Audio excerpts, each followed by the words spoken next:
So I've just joined the Alliance to End Plastic Waste, a newly established alliance. It was formally established in January this year, but only from 1st of October have we become fully operational here in Singapore, where the alliance will be headquartered. I'm coming from the United Nations Environment Program, so I've spent my whole life in working on policy around environment with particular focus on chemicals and waste management. I've been leading some of the inter-governmental and global negotiations around a new legally binding instrument on mercury that ended up in the Minimata Convention on mercury. Now I've moved from the policy scene to the action scene, working with 42 companies that are currently member of the Alliance to End Plastic Waste, with the aim of investing in scalable solutions around infrastructure and innovation, education, and cleanup, with the aim of helping to prevent the leakage of plastic waste into the environment. Asia is because 80% of the plastic pollution into the seas and oceans is from 10 rivers in a limited number of countries here. So we feel that where we can have most and biggest impact in the short term would be in Asia and the Pacific. Singapore, because Singapore is a progressive country in the region. It's where innovation and technology is happening. You have very good infrastructure. So it's an easy country to operate in and out of when we are talking about the alliance.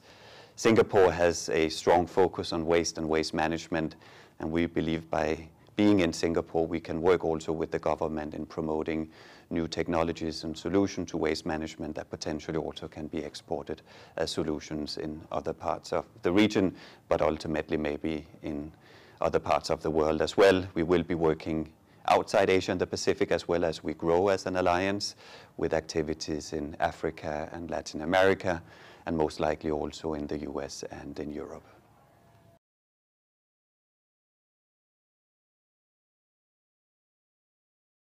So the alliance is driven by the industry. It's CEO-led, but we will of course be working very, very closely with countries, both at the national, regional, and local levels, in the identification of the type of projects that we would like to support.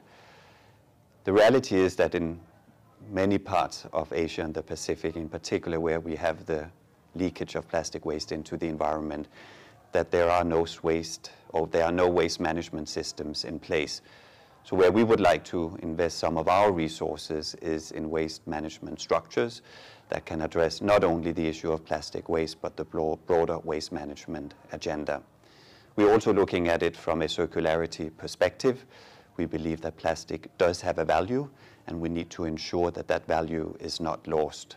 Currently, the value of the plastic that's dumped into the environment is estimated at between $80 and $120 billion on an annual basis. Through our activities, which will be investment in waste management structures, recycling facilities, everything from mechanical recycling to chemicals recycling, etc. The objective is to make sure not only that we prevent the plastic from entering the environment, but also that we can bring it back into the economy so that society does not lose between $80 and $120 billion every year. In addition to that, of course, there's a positive impact on the environment by not having waste, in particular plastic waste, in the environment. We have to work with others. We have to work with partners, that no one can do this alone. It's such a large challenge for society, for governments to address. So only by joining forces with partners across the entire plastic value chain, so that means across all the companies, but also with other actors in the field, can we be successful. So we are teaming up with a number of partners. We're still very young, and we will be engaging with many over time. The ocean cleanup and the work that they will be doing in Asia and the Pacific, they're focusing very much on cleaning up what's already in the environment in terms of what's in the rivers and ultimately the oceans. What the Alliance would like to do is to try to prevent that it enters the environment, meaning before it even gets into the ocean. So that means addressing land-based pollution and land-based plastic pollution.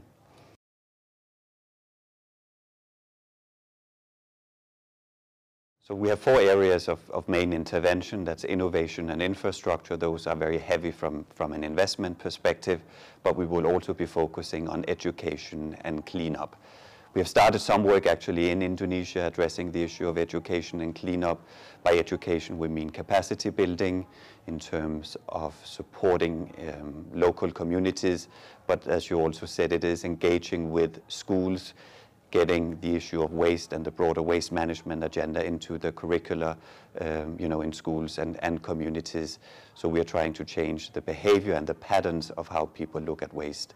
Waste is something that, because of lack of disposal and collection facilities in many countries, automatically ends up in the environment because there is no other choice for many communities. If we start giving a value to waste, we believe that the whole perception around what is being thrown out today will change, including plastic. We already have seen that paper, aluminium, glass, all that is being recycled. But if we look 10, 20 years ago, those were elements and materials that actually ended up in the environment. So by educating people, by changing the behavior, we can also have a very positive impact on the environment. That hasn't been done for plastic until now. We will be part of creating that change in the communities, in countries, not only in Asia Pacific, but hopefully at the global level. It's a very emotional topic, the issue around plastic and plastic waste. There's a very strong movement, at the local level in discussing plastic, the use of plastic, the need of plastic, in particular single-use plastic. What the focus of the Alliance is really addressing the plastic waste agenda. And our challenge is the size of the problem, and that today we do not really have the solutions required to address this issue. So one of our challenges is to develop the technologies that are required for waste management structure in smaller and middle-sized communities in the countries, in the region. When we have that in place, then our aim is to identify what are the investments and then work with the financial institutions, with venture capital in raising the resources, really to take it from pilot projects to large-scale investment opportunities for the private sector.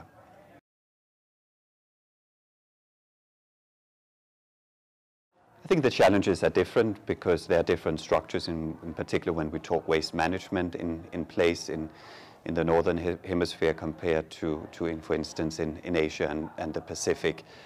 The recycling, let's say education around recycling is further in the European countries and in the United States compared to what you find in many Asia and the Pacific countries. That doesn't mean that we won't be able to solve the problem, but that means that our focus will be in the region where the problem is the biggest today. So I think technologies are not always universal. I think the technologies that work in one part of the world or in one country, or maybe even in one region, may not work in other parts of the world. So part of our efforts is to ensure that the technologies that we develop and will contribute to developing are tailor-made for the specific situations in the particular countries or regions or communities where we will be working. Looking at it from a policy perspective, governments are working at the global level on the development of certain policies around marine plastic litter and microplastics, looking at providing support, voluntary support to governments for the development of such policies as required. The policy solution differs again from country to country, even within countries, depending on the size of countries, there may be different needs also required. So it's not a one solution fits all model, but it's about identifying the solutions that fits the particular circumstances in the countries in which we want to operate in.